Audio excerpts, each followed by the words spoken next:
அடுத்த செய்தியாக Indian union முஸ்லிம் league அதனுடைய மாநாடு இன்னும் சில தினங்களில் நடைபெற இருக்கிறது. பொதுவாகவே மாநாடு நடத்துறாங்க அப்படின்னா கட்சி கொடியை வச்சிருப்பாங்க. இது ஒரு மதம் சார்ந்ததுன்னு நமக்கு தெரியும். அப்படி இருக்கும்போது நெல்லை மாவட்டம் அந்த மேலப்பாளையம்ங்கிறது சென்சிட்டிவ் ஏரியா, அதை பக்கத்தில் இருக்கக்கூடிய குறிச்சிங்கிறது அடுத்த பகுதி. இப்போ இந்துக்கள் அதிகமாக இருக்க பகுதிகளில் பச்சை பிறையுடன் கூடிய கொடி, இந்து ஆலயங்கள் பக்கத்திலேயே அந்த பச்சை கொடியை நாட்டி வச்சிருக்காங்க. இது பெரிய சர்ச்சையை அங்க கிளப்பியது. அதன் பிறகு இந்து முன்னணியை சேர்ந்த மாநில செயலாளர் குற்றாலநாதன் தலைமையில கம்ப்ளைண்ட் கொடுக்கலாம் அப்படின்னு சொல்லிட்டு ஒரு முடிவு எடுத்து கம்ப்ளைண்ட் கொடுக்க போயிருக்காங்க. அதன் எதிரொலியாக அதன் பிறகு அந்த ஹிந்து வாழக்கூடிய பகுதிகளில், இந்து மக்கள் வாழக்கூடிய பகுதியிலிருந்து கொடிக்கம்பம் அகற்றப்பட்டிருக்கிறது. கோவில் வாசலில் வைக்கப்பட்டிருந்த அந்த பிறையுடன் கூடிய பச்சை கொடியும் அகற்றப்பட்டிருக்கிறது. இந்த செய்தி எப்படி பாக்குறீங்க? இந்துக்களின் போராட்டத்திற்கு வெற்றி கிடைத்திருக்கிறது. இந்து முன்னணியின் போராட்டத்திற்கு வெற்றி கிடைத்திருக்கிறது. இந்த போராட்டத்தை முன்னெடுத்த அந்த பகுதி பெண்கள், மக்கள், இந்து முன்னணியினர் அனைவருக்கும் நம்முடைய பாராட்டுதல்கள், வாழ்த்துக்கள். சாதாரணமாக என்ன பண்ணுவாங்கன்னா, அந்த மேலப்பாளையத்துல பாஜகவுடைய ஒரு கட்சி, ஒரு அங்கீகரிக்கப்பட்ட கட்சி, தேசிய கட்சி, தேர்ட் டைம் ரூலிங்ல வந்திருக்கிற கட்சி, மாநிலத்திலேயே 4 எம்எல்ஏக்கள் இருக்கிறாங்க. அப்படி இருக்கிற நேரத்தில் அவங்க சம்பந்தமான போஸ்டர்களை மேலப்பாளையம் பகுதியில நீங்க ஒட்டவே முடியாதான். ஒட்டிங்கன்னா அடுத்த நாளே அந்த போலீஸ், பெரிய சென்சிட்டிவான ஏரியாங்க. அது என்ன பாகிஸ்தானா, லாகூரா, கராச்சியா, ஆப்ரேஷன் சிந்தூர்ல அங்க வரைக்கும் நம்ம போயிட்டு வந்தாச்சு. அது அடுத்தது. இவங்க என்னன்னா, இந்த மேலப்பாளையம் ரொம்ப சென்சிட்டிவ். அப்ப நீங்களும் கூட சொன்னீங்க ரொம்ப சென்சிட்டிவ்ங்கிறது எதை வச்சுன்னு எனக்கு புரியல. யாருனால அது சென்சிட்டிவ் ஆகுது அப்படிங்கறது தேசிய கொடி ஏத்திட்டு போறதுக்கே அவங்க அதுதான் வரேன். இப்ப என்னன்னா, சென்சிட்டிவ்ங்கிறது என்னன்னா, அவங்க அப்படிதான் சார் இருப்பாங்க, நீங்க ஏன் அங்க போறீங்க அப்படிங்கிறது தான் போலீஸ் தரப்பு. நீங்க சொன்னது மாதிரி மேலப்பாளையம் இந்த குறிச்சி பகுதியில நேத்து நைட்டு கடகடன்னு எல்லாம் நட்டுட்டு போயிட்டாங்க, கொடியெல்லாம் கட்டிட்டாங்க கோயில் வாசல்ல. நான் என்ன சொல்றேன், ஒரு காவி கொடி, இந்து முன்னணி விநாயகர் ஊர்வலம் போகுதுன்னு வச்சுங்களேன், அது வழியா ஒரு மசூதியோ தர்கா இருக்குன்னா அது பக்கத்துல அந்த இதுல கட்ட வேண்டாம், மசூதியில கட்ட வேண்டாம், இதுலயும் கட்ட வேண்டாம், அந்த மசூதிக்கு வெளியில ஒரு போஸ்ட் கம்பம் இருக்குல்ல, அதுல கட்டினா இந்த போலீஸ் என்ன பண்ணிருக்கு, இந்த நேரம் அரெஸ்ட் பண்ணிருக்கோம். கட்டினவன் யாருன்னு தேடி பிடிச்சி சிசிடிவி கேமரா எல்லாம் பார்த்து, இவ்வளவு சென்சிட்டிவான விஷயம், இந்த இடத்துல இதனால ஒரு மத கலவரமே வரும் அப்படின்னு சொல்லி அரெஸ்ட் பண்ணிருக்கோம். மத நல்லிணக்கத்திற்கு கேடு விளைவித்தார். சும்மா உங்க ஸ்டிடிவிக்கு வேற வேலையே இல்லை, இதே போல விஷயத்த பேசுறதுதான் உங்களுக்கு வேலை அப்படின்னு நீங்க சொல்லுவீங்க.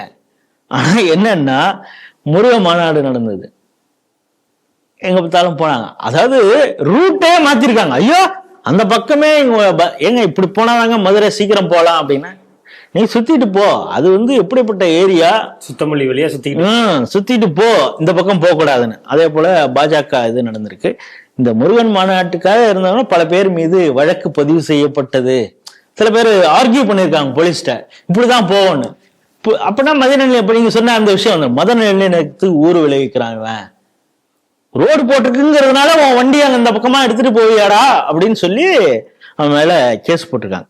சரி, இது நடந்துட்டு ஏன்பா எங்களுக்கு இதே மாதிரி சொன்னீங்க, முருக மாநாடுக்கு பஸ்ல வேனுக்குள்ளார உட்காந்தே நீங்க அந்த ரோடு வழியா போக கூடாதுன்னு எங்கெல்லாம் சொல்றீங்க, எங்களுடைய போஸ்ட் எதையுமே ஒட்டக்கூடாதுங்கிறீங்க, ஆனா எங்க கோயில் வாசல்லே இப்படி கொடியை நட்டு வச்சிருக்கீங்களே அப்படின்னு கேட்டது யாரு தெரியுமா? காலையில கோலம் போட வந்த பெண்கள் பார்த்திருக்காங்க. என்னடா அது புரச்சந்திர கொடியா இருக்குது, நம்ம கோயில் வாசல்லையும் இருக்கு, நம்ம வீட்டு வாசல்ல நம்மளே கேட்காம நட்டுட்டு போயிருக்கான் அப்படின்னு உடனே அவங்க எதிர்ப்பு தெரிவிச்சிருக்காங்க. பெண்கள் எப்பொழுதுமே ஒரு போராட்டத்தை பெண்கள் முன்னெடுத்தா அதுக்கு எப்பவுமே வெற்றி தான். அதனாலதானே வேலு நாச்சியார் வெற்றி பெற்றார். அங்க ஜான்சி ராணி அது போல அவங்க முன்னால வந்ததுன்னா அவங்க குடும்பத்துல இருந்த ஆண் உறுப்பினர்கள்லாம் எல்லாரும் வர ஆரம்பிச்சிருக்காங்க. எல்லாம் வந்தவுடனே இந்து முன்னணிக்கு தகவல் கொடுத்துருக்காங்க. குற்றாலநாதன் வேற ஒண்ணுமே சொல்ல, அவர் ஒரு பதிவு மட்டும் எங்களுக்கு சொன்னா நீங்க இதெல்லாம் சொல்றீங்க அப்படின்னு தான் போன் பண்ணி கேட்டிருக்காங்க போலீஸ்ட. என்ன சார் கொடி எங்க பார்த்தாலும் நட்டிருக்கீங்களா என்னன்னு? சும்மா எல்லாத்துக்கும் எதிர்ப்புலாம் சொல்லிட்டு இருக்க கூடாது. IUML, இந்திய யூனியன் முஸ்லீம் லீக் அங்கீகரிக்கப்பட்ட கட்சி, அதுக்கு ஒரு MP இருக்காரு. இப்ப அவருக்கு CBI என்கொயரி, அதுதான் நம்ம நேத்து பேசுற நவாஸ்கனி. இந்த கட்சி சார் அங்கீகரிக்கப்பட்ட கட்சி சார், திமுகவோட கூட்டணியில இருக்கக்கூடிய ஒரு கட்சி, அவங்க பர்மிஷன்லாம் வாங்கிட்டு தான் இந்த கொடியெல்லாம் நட்டுட்டு போயிருப்பாங்க.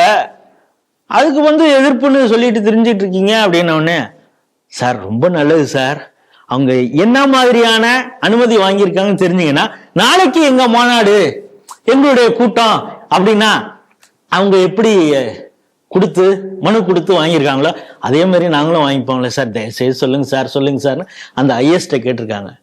சரி இவனை யாரோ குசும்பா தான் ஆரம்பிச்சிருக்கானோ அப்படின்னா, இல்ல இன்னும் பண்ணா அவங்க கனிமொழியெல்லாம் அந்த கூட்டத்துல கலந்து கொள்ள வராங்க சார், எம்பி சார், அவங்க தூத்துக்குடி எம்பி, அதனால நீங்க தேவையில்லாத வேலையெல்லாம் பண்ணாதீங்க அப்படின்னதும், சரி சார் நாங்க ஒன்றும் பண்ணல, நாங்க நீங்க எங்களுக்கு அனுமதி கொடுக்க மாட்டேங்கிறீங்க, அவங்களுக்கு ஏதோ ஸ்பெஷல் ஷரத்துல அவங்களுக்கு நீங்க அனுமதி கொடுத்துறீங்க, அந்த ஷரத்து என்ன அப்படிங்கிறத தெரிந்து கொள்வதற்காக நாங்கள் எல்லாம் போலீஸ் ஸ்டேஷனுக்கு வந்து கேட்டுக்கிறோம் உங்கள்ட்ட. நீங்க தான் சொல்ல மாட்டேங்கிறீங்க, கனிமொழி வராங்க அவங்க வராங்க இவங்க வராங்கங்கிறீங்க, நாங்க நேர்லயே வந்து தெரிஞ்சுக்கிறோம் சார்னு ஒரு முகநூல் பதிவாகவும் போட்டு நீங்க எல்லாரும் வந்துருங்கப்பான்னு இந்து முன்னணி பொறுப்பாளர்கள் சொன்ன உடனே என்ன மாயமோ என்ன மந்திரமோ தெரியல, பார்த்தா அந்த இஸ்லாமிய பெருமக்களே ஆட்கள்லாம் வச்சுட்டு, பா இந்த கோயில் வாசல்ல இருக்கிற கொடி எடுப்பா, அவங்க வீட்டுல எல்லாம் இருக்கிற கொடியெல்லாம் எடுப்பா அப்படின்னு. இப்ப நான் என்ன சொல்றேன், ஸ்பெஷல் சரத்துல கொடுத்திருந்தா எதுக்கு எடுக்க சொன்னீங்க?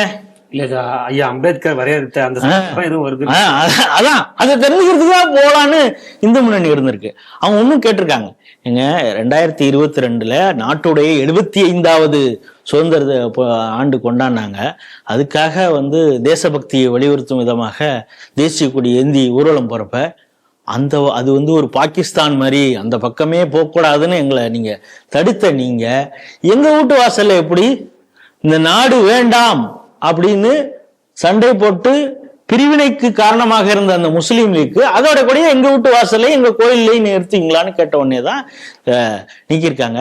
அதனாலதான் சொல்றேன், இந்த போராட்டத்தை ஆரம்பத்தில் முன்னெடுத்தது அந்த குறிச்சி அப்படிங்கிற பகுதியை சார்ந்த இந்து பெண்கள், அவர்களுக்கு நம்மளுடைய சல்யூட்.